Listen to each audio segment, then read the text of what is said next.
Jagrata. Jai Masters. The more you grow, the more you realize that you're not who you think you are. Because what a normal human being does is think who they are. That's what they do.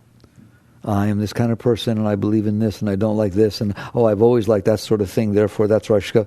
Those are thoughts. That's the most important part of anyone's growth, is to realize you are not your thoughts. Your thoughts are things you have. They're called your thoughts. Therefore, they're not you. They're your thoughts. All right?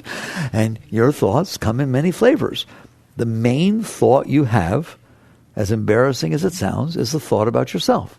Doesn't mean you're selfish. It means your thoughts are about yourself. What do I like? Where do I want to go? I'll start this way. All the thoughts about your past. What happened to me? Did I like him? My first boyfriend? My ex-husband? The school I went to? Those are about you. Those are thoughts about you. Believe me, no one else is having those thoughts. Those are your thoughts. So you have thoughts that pop up in your mind, and all the thoughts about your past, pretty much all the thoughts about your past, are about you. What happened to you, what didn't happen to you, what you like, what you didn't like, what you wish that happened that didn't happen. That's just me. There's a planet out there called Mars. Those thoughts have nothing to do with that. There's another one called Jupiter. There are places all over this globe that have nothing to do with those thoughts. Like 99.9999999% of all the universe has nothing to do with those thoughts. They only have to do with you. Those are the thoughts you had about yourself. Your future, there is no future yet. If you are creating thoughts about the future, I guarantee you what they're about. What will happen to me? Will I meet the person I love? Should I get married when I'm 23 or 32? How many kids should I have? When should I have them? What job do I want to do? What will it be like? Will there be a glass ceiling? I don't want to go to one with a glass ceiling. Blah, blah, blah. You're making up in your mind something that doesn't exist. The future doesn't exist. Therefore, the only place the future exists is in your thoughts. And your thoughts are going to be about you, about the future. All right? That's what they're going to be about. If you even want to think about somebody else, it'll be my relationship to somebody else. I wonder what Paul will do. He better not earn more money than I do. It's just the way it is. It's the way it is. So all your thoughts about the past, pretty much, 99.9%, are about you, your past. All your thoughts about the future are about you, your future. And then your thoughts about the present are generally about, do I like it? Or do I not like it? One flavor or another. Do I want this? Do I not want this? Do I like it? Do I not like it? Is this pleasing to me? Should I keep this going? Shouldn't I? And then you build on top of that thought, if I don't like it, what should I do about it? Maybe I should call somebody. Maybe I should leave. Maybe I should move. I don't know, but I like my job. Blah, blah, blah, blah. Is that just me, or you got this stuff going on in there? So even the thoughts about the present are about me. They're about yourself. So you will realize at some point that the mind is full of thoughts about you. That's what it is doing. Those thoughts are not you. They are thoughts. They are thoughts that you are aware of. If you learn to, you can watch the mind create thoughts. For right now, I want you inside your head, otherwise this talk will mean nothing to you, to make it say, I want you to create a thought inside your head that says hello over and over again, right now. Louder. Louder. Now make it say goodbye. Hello. All right, I just want to know, did it do it? Was hello going on inside your head? Was goodbye going on inside your head? Okay. How do you know? I swear to God, that's the most important question I will ever ask you. How do you know hello was going on inside your head? How would you answer me that? You do know, don't you? You told me it was. How do you know it was? Because you're in there, are you not? You were in there and you heard it saying hello. Did everybody got that? You didn't hear it with your ears, but you were aware that hello was going on in there. It was like a voice saying hello, hello, hello, hello, hello. We call that the voice of the mind. It's the fact that the mind has the ability to create thoughts, and believe it or not, they talk to you. You're in there. If you learn to meditate and you spend some time, you will inevitably, at some point, not constantly, don't worry about it, but inevitably enter into a state for at least a short period of time where there are no thoughts. How do you know? Because you're in there. Now, if you're in there thinking, oh, there's no thoughts. Wow, I like this. That's not no thoughts. That's a thought. That's a thought saying, I'm in here and I like it. I'm talking about the fact that the same you who's in there watching us say hello and watching us say goodbye and watching us say whatever it says can be in there and aware that there are no thoughts. And you come back from a deep meditation and inevitably somebody sits there and says, oh my God, I went into this beautiful state. I swear there were no thoughts. There were no thoughts. That's not going to impress me. What impresses me is, how do you know? How do you know there were no thoughts? It wasn't a thought that knew there were no thoughts. It was you who knew there were no thoughts. You are the consciousness, the awareness of being. And one of the things you're aware of is thoughts. Now I'm going to tell you the next step. When you made it say, hello, hello, hello, goodbye, goodbye, goodbye, you were aware that it did that. If I ask you a question, is that what you're always doing, making your mind say what you want it to say? Or does it have a mind of its own? Does it just all of a sudden while you're driving down the street say, God, why did she say that to me? I'm not even sure why she said that to me. Did she mean it? Was that mean? Should I get upset? And you're talking about something that happened 10 years ago, by the way. What is that? You didn't tell it to do that, did you? It didn't even dawn on you. Just all of a sudden the mind started talking about something. Does it do that? You bet it does that all the time. So there's two ways that thoughts can be created, at least two. We'll settle with two right now. One is consciously, willfully, you make it do it. I want you to see the Empire State Building right now. I want you to see Queen Mary. To a greater or lesser degree, you saw those things, didn't you? So you can visualize with your mind, and your mind can talk to you, but you can make it do what you want. You can make it say what you want it to say. You can make it see what you want it to see. But that is not what normally happens. Here's the place that I want you to check out, whether you are making your mind say something or do something or is doing it by itself. Ready? In your shower. I've studied this for a very long time. I think the water from the shower waters the thoughts, all right? Because there's just check what is going on in your mind before you walk into the shower. And even if you decide, I'm not going to think about anything while I'm in the shower. It's really funny. That's really funny. Wait till you see when the shower's over and you get out. Have a little note there to remind yourself that you were supposed to remember, or I guess you won't otherwise. You'll be thinking about the day and what happened and what so-and-so did 5 years ago or what you're going to do 3 years from now. Instead, get out, and the note says, check out your thoughts. And they are not going to be anything like they were when you walked in the shower. And you did not decide what you can think about in the shower. All right? So there are two ways your thoughts happen. One is through conscious will, volition. You have the ability to make it do what you want. And the second is it just does it on its own. It's on autopilot. And that is the most fascinating. In terms of the thoughts that you create, that's your business. I'm not going to touch those. It's your business. Create the thoughts you want to create. Have fun. You want to do math? Do math. Einstein created thoughts. Any of you ever studied the life of Einstein? The majority, practically all, of Einstein's great theories and great discoveries did not come from reading books, did not come from the math board. They came from sitting in his easy chair and having what he called thought experiments. That's what he called them, thought experiments. And he would go into outer space where there was no gravity, where there was nothing, and he would get in an elevator. He liked elevators in space. There were no elevators in space. In his mind, there was, all right? He'd get into an elevator, and he would drop at the speed of light in the elevator, and he'd make believe he was inside the elevator. This is how he came up with his theory of gravity. It blew the world away, Einstein's general theory of relativity, of gravity. He got in an elevator. I'll play with you so you can see how he did with his mind. He got in an elevator, and he started falling downward. Well, do you know if an elevator, if you were in it, started falling downward, you might float. You'd float because it's going down. If you found yourself floating, then all of a sudden found yourself down on the floor, being pulled down on the floor, something must have changed. Something happened. And he postulated in his mind, he's just creating these thoughts, that one of two things happened. Either the elevator started going up. I don't know. I'm inside the elevator. I don't know what it's doing. If it started going up, I would be on the floor, wouldn't I? Or I came into the area of a large gravitational pull and it pulled me down. And he contemplated and contemplated and contemplated for prolonged periods of time. And he decided there was no way for him to figure out which it was. Unless he was outside the elevator, he wouldn't know the difference. How would you know the difference? It was one of those two things. And because of that, he said, since I don't know who says gravity is what we think it is, maybe gravity is something's pulling up And it has nothing to do with a mass object pulling you into it.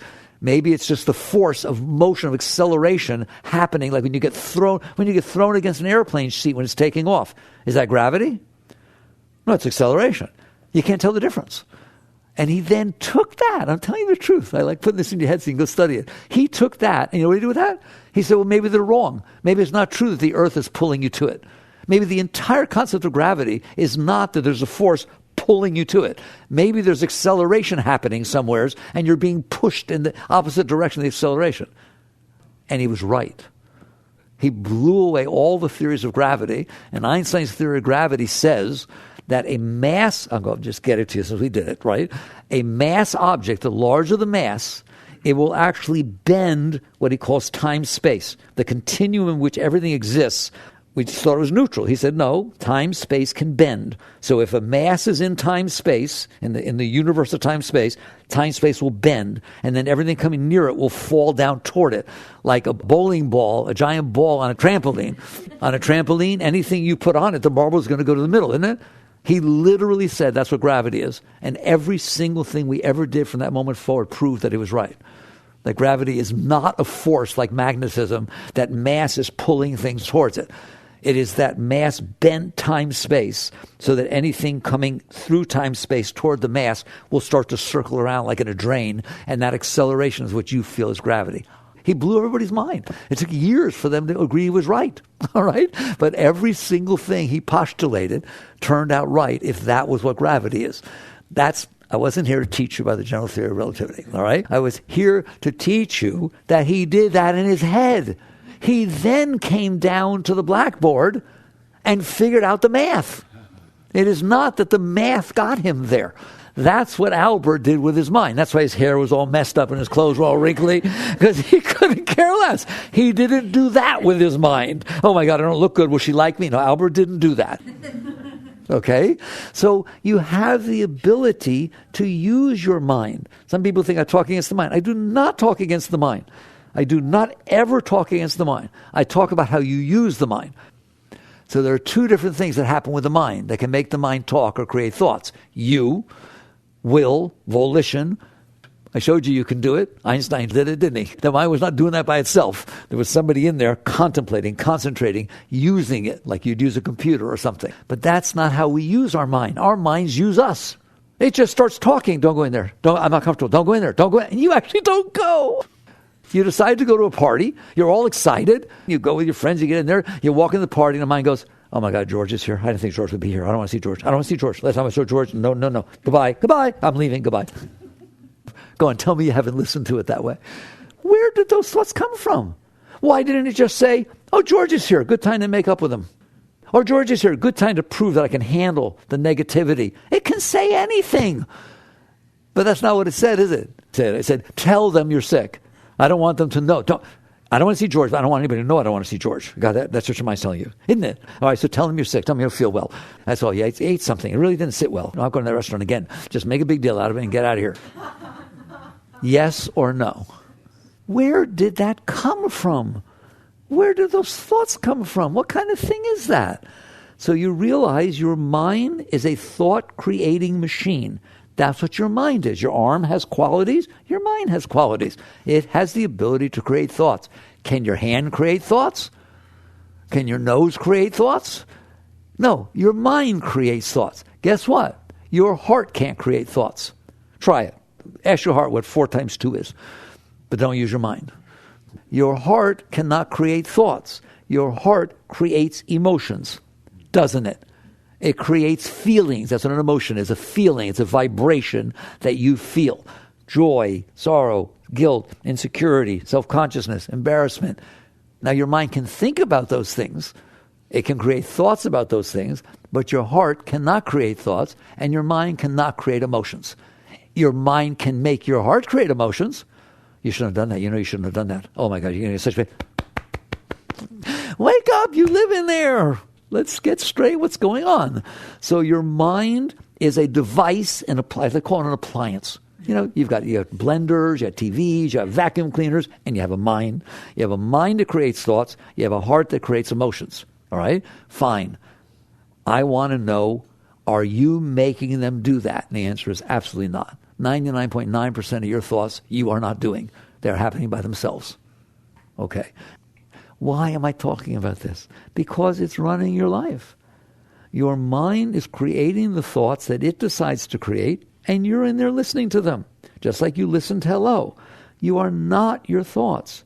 There is not a single thought, not one single thought that your mind can create that is more you than any other thought. If your mind says, I don't know if I like him anymore, what should I do? Or your mind goes, blah, blah, blah, blah, blah, blah, blah. Same. It's just something you're aware of. Here's my mind singing, My Fair Lady, and here's my mind singing soap opera. The mind creates thoughts. You're aware of those thoughts. And the same thing with your emotions. Every emotion, some are beautiful, some are terribly difficult. None of them are you. None of them. If you're trying to find yourself, please do not look in your mind, and please do not look in your emotions. You are the one who is noticing what your mind is saying. You are the one who's noticing what your emotions are feeling. All right? Fine. Why does my mind say what it says when it says it? That'd be a nice course to take, wouldn't it? Not a single one of you took a course in school, no matter how far you went, that actually addressed that question. My mind don't shut up. How about yours? Why does it say what it says when it's saying? Why does it say I like something? Why does it say I don't like something? Do you know all of a sudden you go there and you see something, your mind goes, oh, I like that. And you actually think you like it. It's just the mind saying, I like that.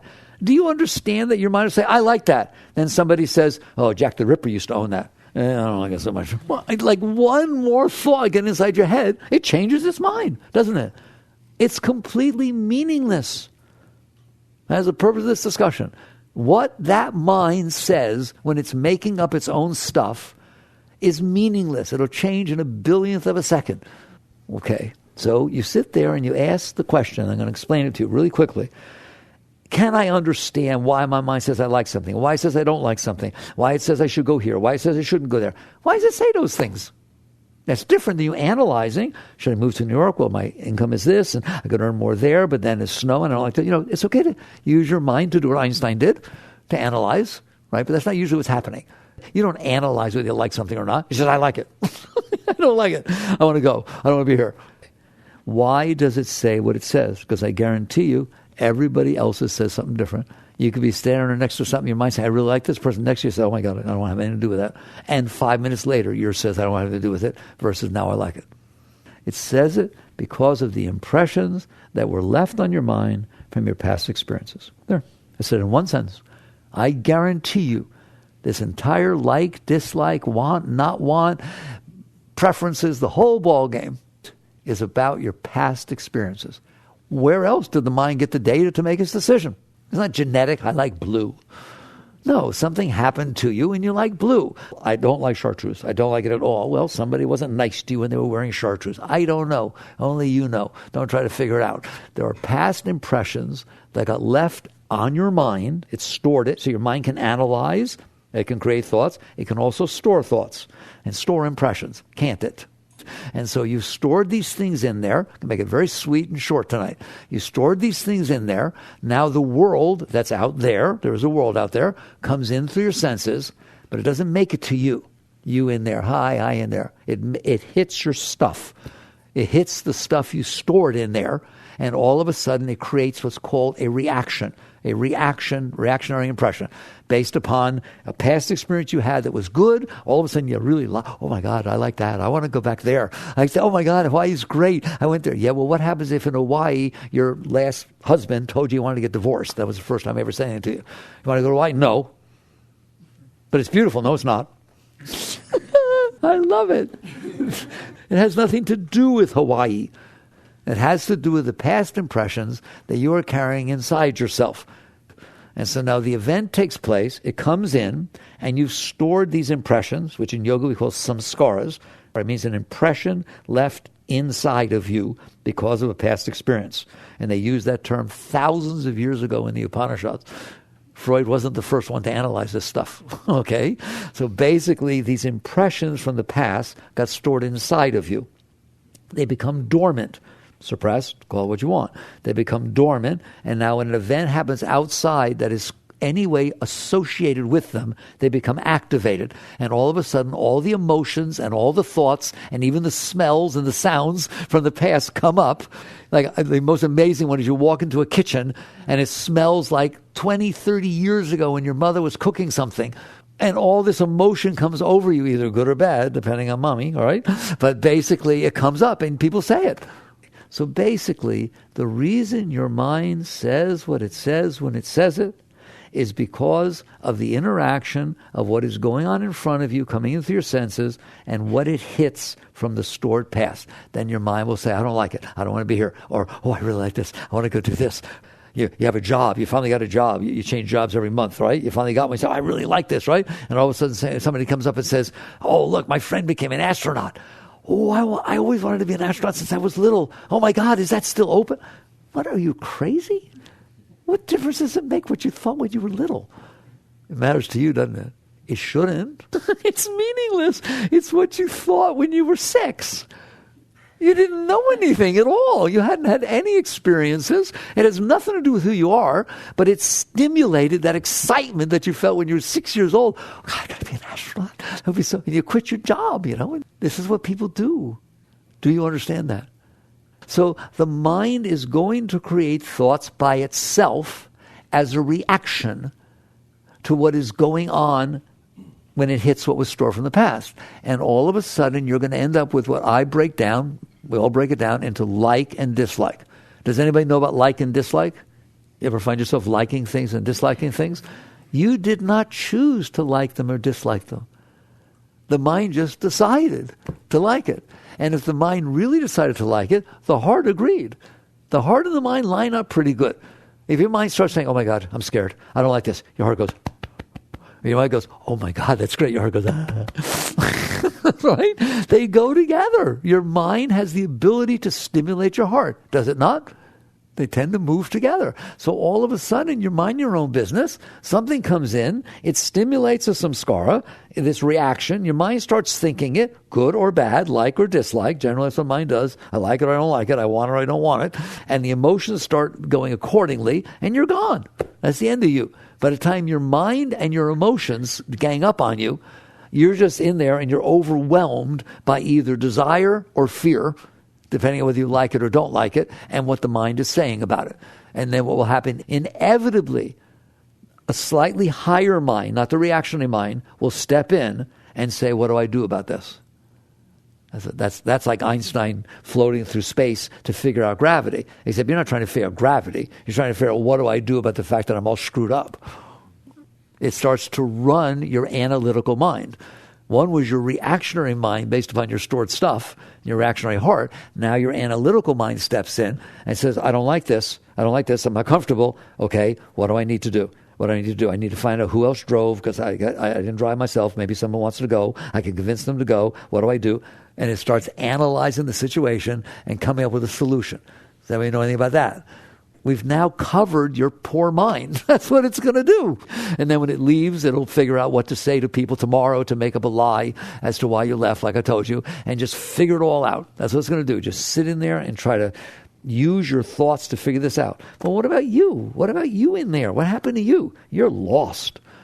That's where most people are. They are 100% lost in what I just painted in 5 minutes.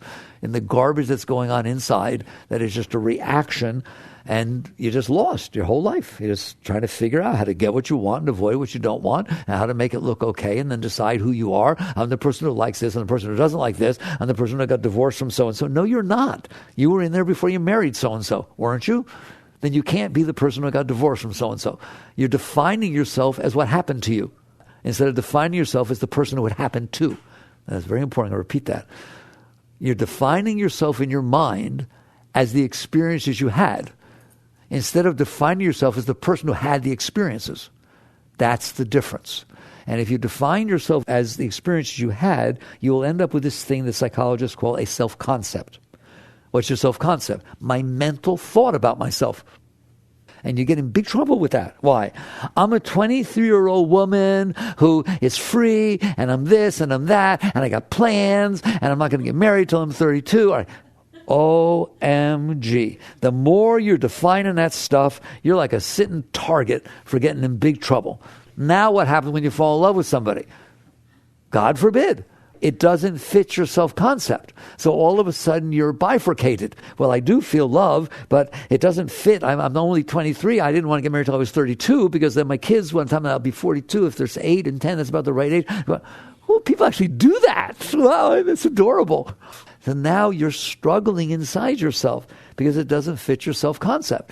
Not to mention that you're not going to stay 23. You forgot about that, didn't you? So if you build this self-concept, what's going to go on, and the next thing you turn around, you're 55, and there's little lines showing up in your face, and they'll call varicose veins. How's that doing? No time for body surgery, makeover things, because this is not who I am. And that's why people have trouble with old age. That's why people have trouble getting sick. So people have trouble with every single thing they do, because it doesn't fit what they made up when they were 22 years old. I think it's very funny. So this thing that is happening with the mind is what I talk against. I don't talk against the mind. The mind is brilliant. The mind is great. What are you doing with your mind? You're leaving it on autopilot, and it's just going to react to all these past experiences you had, and then you're going to formulate this whole concept. You don't just formulate a concept about yourself. You formulate a concept about everything and everybody, how they're supposed to be, don't you? What's the weather supposed to be like tomorrow? Well, let's see. I'm going camping. It's not supposed to rain. What about you? I'm planting some seeds of corn. It's supposed to rain tomorrow. You're literally defining the world. What's your wife or girlfriend's going to be like when she comes home now that you decided to do a surprise and go to the movie tonight? She's going to be in a good mood. I can't wait to... She had a terrible day. Oh boy, that's the start of a major problem, isn't it? You made up somebody that's not there. You do it all the time. You make up a you, and then you make up a world that matches you, and you get really upset when it's not that way. And if it's really not that way, sort of like I'm so-and-so married to so-and-so, and then all of a sudden there's this note when you come home, I'm not here anymore, right? Now you're in big trouble, aren't you? Just nod gently. Some of you are pretty young, but I'm asking, has it ever fallen apart on you? Has it ever literally, no, this isn't what I want, but literally it collapsed, that whole thing I'm talking about, and you got very confused, and you couldn't relate to anything, and you panicked, yes or no? Just be aware that it can. I like you very much, but I'm literally going to say to you, I hope you've seen that. Even though I love you and I don't want you to have to go through that, I hope you've seen that this thing you built in there is nothing real about that thing. And the moment something goes bad enough wrong outside that doesn't match, that thing falls apart, doesn't it? You can't breathe. You can't go out of the house. You can't see anybody. You don't know how to relate to anything ever again. Why? The world's exactly the same. The sun comes up, the moon does its quarter. It's like 99.9999% of every single thing in the outside world stayed exactly the same. The trouble is you had made something up inside of yourself. You had projected it out onto the world and said, this is who I am and that's who everybody else is. And all of a sudden somebody says, surprise! Happens to people all the time. And the net result is this whole thing is balderdash. That's the mind I want to talk against. That is a misuse of your mind. To say, I'm going to use my mind to make up a me. And then make up everybody else. And then kill myself trying to make it be that way. That's why there's stress. That's why there's anxiety. It's ridiculous. And what they teach you is, oh, you just made up a bad one. Make up a better one. Make up one that's easier to live with. You made up that you want to be an astronaut. Well, that's a really hard thing to be. I want to be an astronaut. I want to be an astronaut. Well, let's not get OCD about the astronaut thing. You know, it's kind of fun to want to be an astronaut, but not like you're going to kill yourself if you can't be an astronaut. Like, come on down. You could be a businessman, or you could get married, or you could be a sailor. Or, there's lots of things you could be. No.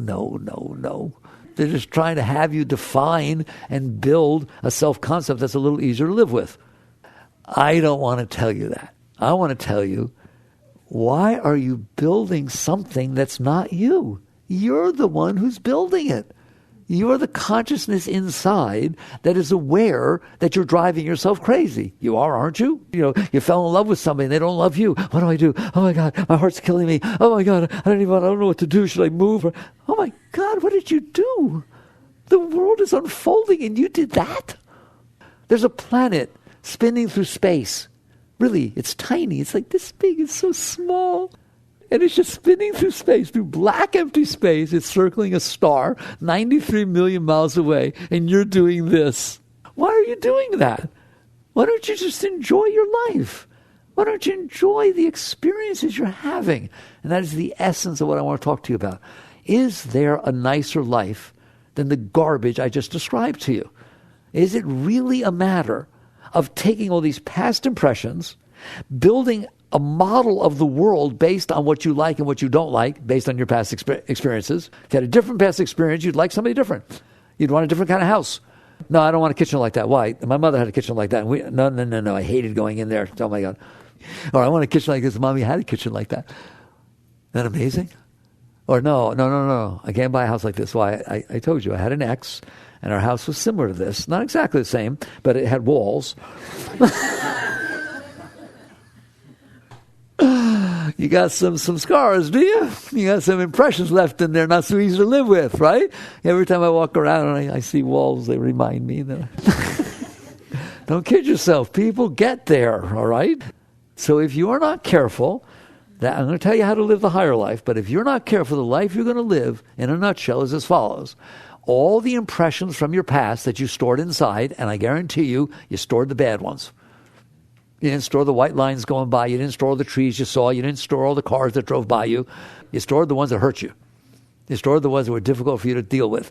Because you couldn't deal with them, you pushed them away. That's how you stored them. Now, I agree that there are few things, very few, that really turned you on in your life. You stored those too. And just because I'm taking a moment, they ruin your life too. And I know you have trouble with that one. What? If you stored the bad experiences you had, then everything that reminds you of is going to bring up a bad experience. You went to a restaurant once when you were 7 years old, 8 years old, and you had some fish that was bad and you got sick. You will never, ever go to a seafood restaurant ever again for the rest of your life, perhaps. Well, that's a little extreme. You had one tiny experience, right? And it just determined the rest of your life. You dated a guy when you were 12 years old. His name was Ben. Ready? He was wonderful. He was wonderful. He treated you like gold. And before you even had your first argument, they moved. And you're left with this impression, this really nice impression of this. Now you listen to me. You can laugh if you want. You listen. You're now 32 years old. You've already been through a couple of relationships that didn't work out so good. And you got a good friend. Says, I got someone I want to fix you up with. Ready? I don't want to go out. I'm tired of people. I don't want to date anything. What's his name? Ben. Oh. I swear to God, that's ridiculous. It's not the same Ben, but the word Ben raises this openness, doesn't it? It's a little more like this. All of a sudden, these samskaras are running your life. And now you go and you meet the guy, he doesn't look anything like Ben. You're disappointed. Wow.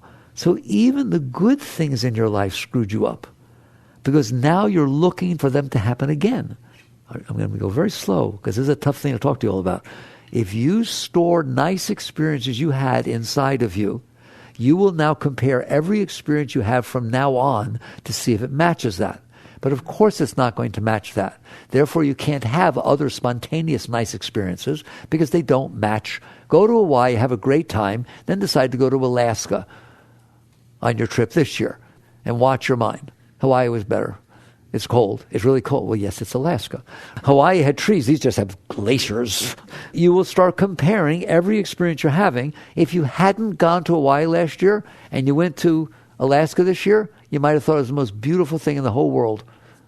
So if you store nice things, they screw you up because now you can't have new nice experiences because you will compare everything against the experience you had. And if it doesn't match it, you'll judge it as not good enough. I hope you get that. Doesn't mean you shouldn't have nice experiences. It means you shouldn't store them and then compare everything, judge everything against those experiences because nothing's going to be the same. See a beautiful sunset. I'm going to stop with this one. I know it's tough for you, the positive ones. Negative ones we all understand, but positive ones, right? See a beautiful sunset. I mean, really beautiful. You just turn in the corner, all of a sudden, oh my God, it's purple and this, and oh, melts you. It's like a spiritual experience. Of course it is. It caught you by surprise. It got past your mind. It got past your stuff. There were no expectations. So it literally touched the core of your being. It touched you. I'm going to beg you, do not go back and tell your friends about how beautiful it was, pack them in a car the next day, and drive to the same spot at the same time. Because I guarantee you it will be a very bad experience for you and probably for them. Even if it's not cloudy, even if it's setting, oh, there was more purple. Oh, no, it wasn't exactly like this, all right? It was... And you'll be embarrassed. You'll literally, the beautiful experience you had will turn into embarrassment. So net result is, if you store this stuff positive, then new impressions will come in, you will compare them and get disappointed that they're not matching. And so you can't have a pure experience anymore. If you store the things negative, and you have way more negative experiences, why? Why do I have more negative experiences than positive ones? Because you consider everything that isn't the way you want it to be negative. Therefore, you've had a lot of negative experiences because the probability of reality matching what you made up in your mind is slim to nil. I said it quick, but do you see why I have the right to say you have many more negative experiences than positive ones? The only ones that are positive are the ones that match what you made up. Any moment in your life, there are 800 million different things that could happen. People could say different things, wear different things, show up, not show up. Right? Okay? How many variables are there? A lot. You made up in your mind one way. If it happens to match or come close, it's just, I loved it. It was perfect. What does that mean it was perfect? It was exactly what I wanted it to be. Not that it was perfect. I told you everything's perfect. Everything is perfect. Everything is perfect. What do you mean? It is the perfect result of all the forces that cause it to be the way it is. And those are a lot of forces, aren't there? The history, time, space, everything connected together, all of physics, chemistry, psychology, all of science interacting together are the influences that cause the moment to be the way it is. If I took one person, they're right there, why is she here right now in that seat? Oh my God, I spent my entire life analyzing what all the forces were that made her think the way she does, be the way she is, come at the exact time that she did with nobody else. The formula would be, 7 billion simultaneous equations. So it is perfect. The perfect result of all the forces that made it be that way. It's almost like by definition, isn't it? See, it is perfect. That's not what you mean by perfect. That's not what you mean. You mean it matched me. It matched what I made up. I made up all this stuff in my mind about how I wanted it to be, and it was. Oh, my God. Well, how often does that happen? Okay? Now, I got it so neat you're listening to this. Therefore, it doesn't happen very often. Therefore, you don't have very many perfect moments, do you? How many times does it not match everything you made up? That's why you have more negative experiences. It's very deep what we just shared. So it's because you're defining the experiences as negative if they don't match what you wanted. And you're defining them as positive if they do match what you wanted. The world doesn't even know what you wanted and it couldn't care less. You are not a factor in this thing, all right? There's 13.8 billion years of forces that cause things to be the way they are, aren't there? And you just made up something. I just think that's hilarious. So now you understand why there are more negative impressions than positive ones. That's deep, isn't it? No one looks at it this way. It's not that your mind is negative. It's that you filtered out and defined everything as negative and stored that inside your mind. Now, if you have all those experiences that didn't work out well, of course you're scared you're going to get rejected. Of course you're scared she might not like you. Of course you're scared to give a public talk. Of course you're scared to put your shirt on because it may not match what other people are wearing. Of course you're scared. Of course you're scared. Of course you're scared. Of course you're scared. Because you've had all these impressions that have left negative things on you and you don't want to have them again, do you? So you have a conversation with somebody. Watch it. You watch it from now on. Have a conversation with a friend, anybody, anything, teacher, anything. Then walk away. See if the conversation stops. Or see whether your mind says, oh my God, I was doing good till I said that. Why did I say that? What's he going to think about what I said? I don't know. Should I call him back? No, I probably shouldn't call him back. That doesn't usually work out. That's why. Remember, I was answering the question, why does the mind on autopilot create a mess inside my head? That's why. Now, you have a choice. Whew, I do? Yeah, that doesn't sound like much fun to live like that. It's not. But if I work hard, no. What you mean if I work hard is I got this mess inside my mind, then I use my analytical mind, my Einstein mind, to figure out how everybody and everything needs to be so it matches my mess. That's what you're doing in your analytical mind. Right? What do I need to do? How much money do I need to make? Who do I need to marry? When? What? Blah, blah, blah. You build all that. Now I need to go out and make it happen. Well, I hope you're having fun. Because you're not God. And I don't know who told you you were. But the universe is the result of 13.8 billion years of forces interacting together to create the moment that's in front of you, isn't it? How exactly are you going to make it be what you made up? Well, I'm going to clue you in. You're not. Right? And that's where stress and anxiety and midlife crises and all the psychological garbage, which everybody is overwhelmed with, goes on. So if you want to, you can live like that. I don't think you want to. There is another way to live, a whole nother way to live. Complete paradigm shift. What is that? Ready? It's really very simple. It took me a long time to talk about it. That's garbage. Here it is to talk about the other way. You in there? Hi. You in there? You in there? Hello? Okay. You're in there? Be you. Be you. How do I be me?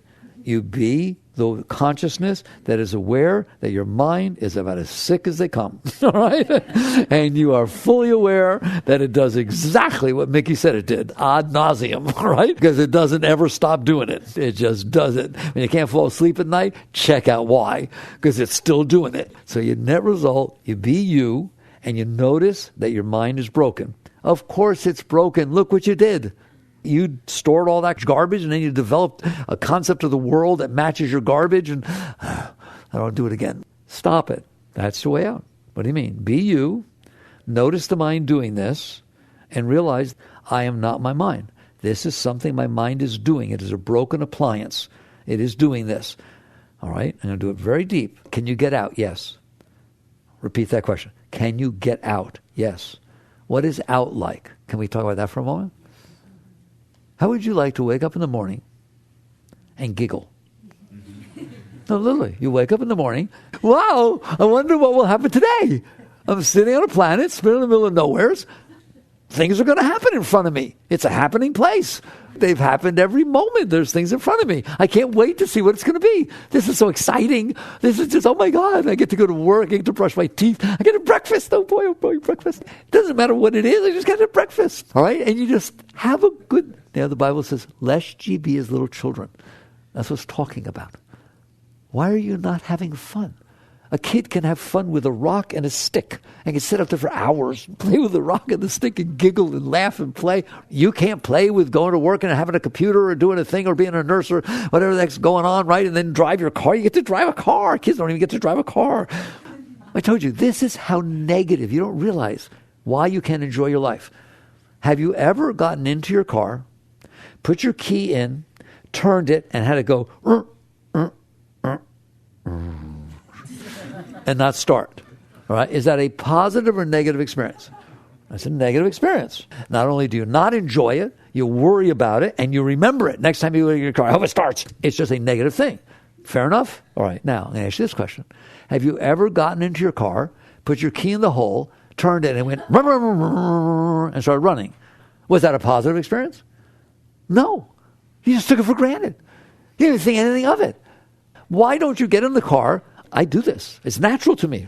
I literally find him taking his key, and it's dark, it's night, taking his key, and it actually goes, do you ever see how easy it is to get into that hole? That hole is exactly right. It fits only, there's no play at all. He goes, boom, and it goes in. I get all excited. I said, well, he got it in the hole. Wow. He gets an award. He gets an award. He got it in there. All right. If you couldn't get it in there, you wouldn't feel so good. Oh my God, what's wrong with me? I'm getting old. I'm losing my coordination. I better call the doctor. We make a big deal of the fact you can't get it in. You don't do a single thing to congratulate yourself when you get it in. I think you need to change your attitude. I think you need to put it in a hole. Boy, was there neat. And then you turn it. Hey, it started. Wow. I mean, my car, I like my car so much. I used to get a car every few years. I've had this car 12 years, got 150,000 miles on it, and it still starts perfectly and just like the day it was new. Of course I get excited about that. I thank it. I said, what a wonderful car. What a nice thing to do to be able to drive so well and do that, right? Do you do that? Start doing it. Use your mind consciously and say, oh mind. Just sit down. Oh mind, oh mind. We're going to have a sit down. From now on, we're going to enjoy the things that happen to us. But now, shut up. It's your mind. So why not realize that you are in charge of your mind? You can't just let the thing run. You don't let your car drive itself. You don't just go down the road and all of a sudden let go of the wheel and jump in the back seat and check something out. You wouldn't even think about it. You let your mind run itself. Don't you? It thinks whatever it wants to think. And you just sit there and associate yourself with it. That's crazy. It's literally crazy. Somebody's going to see, oh my God, how did I make it this far if I did that? And so you decide, it's my mind. I am going to decide what it thinks. Wow. It's your mind. Decide what it thinks. Think nice things. That's your starting position. Would you rather like something or not like it? Let's get this straight. Let's say you have something, food gets put in front of you, a person gets put in front of you, a car gets put in front of you, and let's say your mind says, oh, I like this. I like this. This is exactly what I like. How you doing? Feeling good or bad? Let's say it says, I don't like this. I don't like this. I'm not even comfortable with it. I don't want to see it. I don't want to be near it anymore. How you feeling? So if you like something, it's a much nicer experience, isn't it? If you don't like something, it's a yicky experience. Like it. Oh, I get to choose? Of course you get to choose. It's your mind. It's your heart. You're the one who lives in there. You just ceded the control to your past experiences, making the garbage I talked to you about. Do you understand that you can work with yourself to like something? It doesn't have to be this spontaneous, stupid thing just based upon your past experiences. I guarantee you, if you had that 12-year-old experience with Ben, and somebody said to you, oh, I'm going to pick up a blind date, somebody named Ben, and you had a good experience, the probability of you being excited and thinking this may work out is way higher than if Ben turned out to dump you and you had a worse terrible thing and everyone made fun of you in the 12th grade. You ain't going out with another Ben. This I'm going to tell you right now. All of your past impressions have determined whether you're going to like something or not. It does not have to be that way. In fact, it should not be that way. This is your life. This is your world. So you start working with yourself. Can you learn to like things? Let me ask you a question.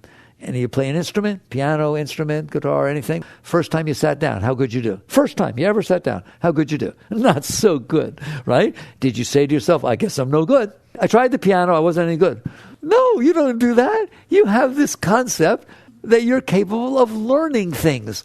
And so you bother to put out the effort to learn to play the piano. You bother to put out the effort to learn math. You bother to put out the effort to learn how to play a sport. Why would you not put out the effort and understand you can learn to like things?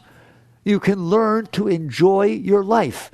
Instead of saying, my life will only be enjoyable if it's exactly the way that my past impressions match. That is the most spiritual thing you will ever learn. It is your mind. Work with it. That's all meditation is. That's all mantra is. That's what all these spiritual techniques are, is saying, you in there? Instead of your mind saying, I don't like that, pick a mantra. Pick something nice. Here, make your mantra be like, I like this. I like that. Very nice mantra. It's positive affirmation. I like this. Boss comes down and says, you over there, stop doing what you're doing. Go right over there and do this thing that you hate doing. What? Wait a second. You're learning to play tennis. You learn to play tennis. All of a sudden, a coach walks in and says, hey, we happen to have a pro. McEnroe is here. And he said, I want to hit some balls with a novice. Would you like to hit some balls with him? But that's just exactly as your boss coming down saying, do this thing you don't know how to do. And I'm going to pull you off what you know how to do. And you want to be challenged? Why don't you just say it's fun? It's fun. It's all fun.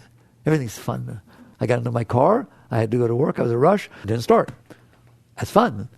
I'm going to have a day different than I thought it was going to be. It's a grab bag. It's an exciting day. I get to learn all kinds of things. It is your choice to make something great of yourself. And great doesn't mean how much money you have in the stupid bank and then worry about what the market's doing every day. That's not great. You know how you know it's great? It's not dependent upon anything outside of you.